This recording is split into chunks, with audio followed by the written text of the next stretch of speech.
Hi guys, ഇന്ന് നമുക്ക് super tasty and healthy ആയിട്ടുള്ള ഒരു വെജ് റൈസിൻ്റെ റെസിപ്പി നോക്കിയാലോ. നമ്മൾ അമ്മമാരുടെ ഏറ്റവും വലിയ കൺസേൺ ആണ് നമ്മുടെ മക്കൾക്ക് ഏറ്റവും ബെസ്റ്റ് ആയിട്ടുള്ള ഫുഡ് കൊടുക്കണം, അവരത് കഴിക്കണം എന്നുള്ളത്. നമ്മുടെ കുട്ടികൾ പച്ചക്കറികൾ കഴിക്കാൻ പിന്നിലാണോ എന്നാൽ 15 മിനിറ്റ് കൊണ്ട് ഇതുണ്ടാക്കി കൊടുത്താൽ മതി. ഇത് കൊടുക്കുമ്പോൾ ആദ്യം തന്നെ അവർക്കൊന്ന് കാണിച്ചു കൊടുത്ത് ഇതിലത്തെ കളേഴ്സൊക്കെ കണ്ട് ഒന്ന് സെറ്റായിട്ട് കൊടുത്താൽ മതി. വാശി പിടിപ്പിച്ച് കൊടുക്കാതിരിക്കാൻ നമ്മൾ ആദ്യം തന്നെ അൺസോൾട്ടഡ് ബട്ടർ ഇട്ട് നന്നായി ഒന്ന് ചൂടാക്കിയെടുത്ത് അതിലേക്ക് സബോള, തക്കാളി, ക്യാപ്സിക്കം, പച്ചമുളക്, ഒരു പച്ചമുളക് എടുത്താൽ മതി. ഇതൊക്കെ നന്നായി ഒന്ന് സോട്ട് ചെയ്തെടുക്കുക. അതുപോലെ നമ്മുടെ കുഞ്ഞുങ്ങൾക്ക് എന്താ ഇഷ്ടമെന്ന് നമുക്കല്ലേ അറിയുള്ളൂ. അപ്പോൾ ക്യാരറ്റ്, പൊട്ടറ്റോ, ബീറ്റ്റൂട്ട് അതേപോലെയുള്ള പച്ചക്കറികളിൽ ഏതെങ്കിലുമൊക്കെ ഇഷ്ടമുള്ളത് മക്കൾക്ക് ഇഷ്ടമുള്ളത് വേവിച്ച് മാറ്റി വയ്ക്കുക.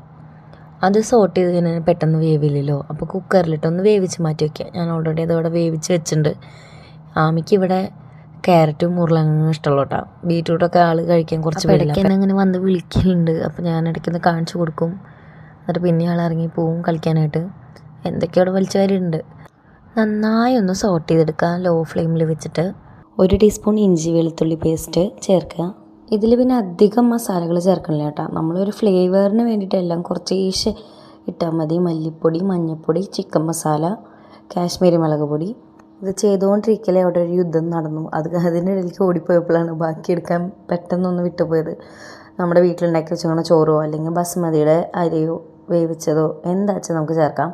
അതിലേക്ക് നമ്മൾ വേവിച്ച് വെച്ചിരിക്കുന്ന ക്യാരറ്റ്, ഉരുളക്കിഴങ്ങ്, കുറച്ച് ഗരം മസാല ലാസ്റ്റ് ചേർത്ത് സെറ്റാക്കി. ഇനി നമ്മൾ ചെയ്യാൻ പാടില്ലാത്ത കുറച്ച് കാര്യങ്ങൾ, നമ്മുടെ മക്കൾക്ക് ഇഷ്ടമാണെന്ന് വെച്ചിട്ട് എന്നും ഇതുണ്ടാക്കി കൊടുത്തു കഴിഞ്ഞാൽ അവരിത് കഴിക്കില്ല. ഒന്നല്ലെങ്കിൽ ഓൾട്ടർനേറ്റീവ് ഡേയ്സ് അല്ലെങ്കിൽ 2 ദിവസം ഗ്യാപ്പ് ഇട്ട് ഉണ്ടാക്കി കൊടുത്തു കഴിഞ്ഞാൽ മക്കൾ എന്തായാലും കഴിക്കും, നന്നായി വെയിറ്റും വെച്ചോളും. ഇവിടെ ഒരാൾ അപ്പോഴേക്കും വീടൊക്കെ തലകീഴ് തിരിച്ചു വെച്ചു. ഫുഡൊക്കെ പെട്ടെന്ന് കഴിച്ച് കഴിഞ്ഞു ആൾ. പിന്നെ അതൊക്കെ ഒതുക്കി വീടൊക്കെ വൃത്തി. നമ്മുടെ ആമിയുടെ ഇപ്പോഴത്തെ ഫേവറേറ്റ് ടോയ്സ് ആണ് കേട്ടോ. ഇതിപ്പോൾ ഊണിലും ഉറക്കത്തിൽ എപ്പോഴും ഉണ്ടാവും കൂടെ. അപ്പോൾ എല്ലാവർക്കും ഈ സിമ്പിൾ റെസിപ്പി ഇഷ്ടമായി എന്ന് വിചാരിക്കണം. ട്രൈ ചെയ്തിട്ട് ഫീഡ്ബാക്ക് പറയണം എല്ലാവരും. Thanks for watching our video. Like, share, subscribe.